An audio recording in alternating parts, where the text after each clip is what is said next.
indeed, it was a very tense moment yesterday, especially, when the president spoke about the Republican coming for programs like Social Security and Medicare. It is something that they say that repeatedly the leadership of the Republican Party have said it's actually not on the radar for them at all. In fact, in the lead up to President Biden's address yesterday, the Speaker, Kevin McCarthy, actually said that is not something the Republicans want to do. Kevin McCarthy a while ago said that it looks like they have what he calls a tentative offer. He also said that some progress has been made since yesterday. It's not something that has been firmed up yet, but he's hopeful that they will be able to reach a deal very soon. Since speaking to you yesterday, roughly 21 Republicans are still on their retrenched position as I speak to you. And one of the key demands they are making is less spending for the government, including mistrust and really personality differences at this point. It's a feeling of optimism. It's a feeling of, for years, the U.S. used to be one of the biggest investors on the African continent, and over the last decade we have a continent like China take over.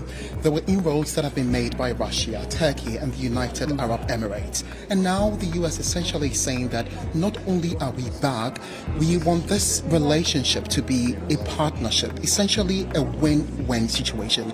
VOA's Ignatius Arnold has been covering the story and joins me now. Hello there, Ignatius. Hi Heidi, how do you do?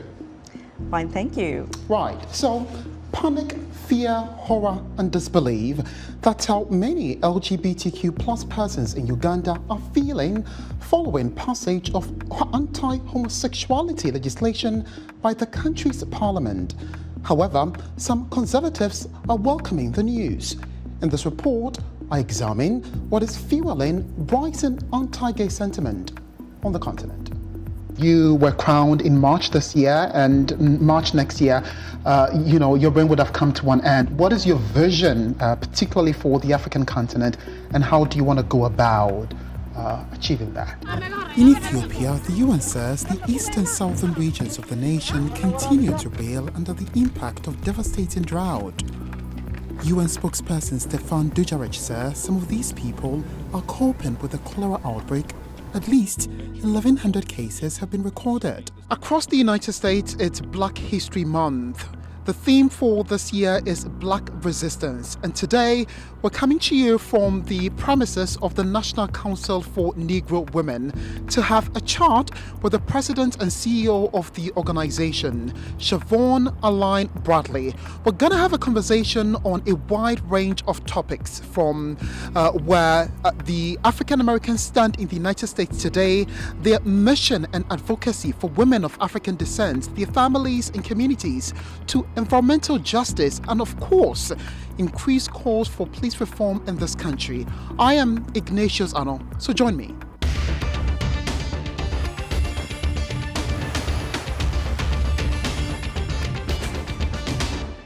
Joining me are two honorary presidents of the Africa-Europe Foundation.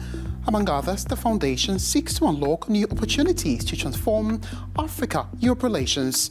Ellen Johnson-Sirleaf is ex-Liberian president and Nobel laureate. She joins us from Monrovia.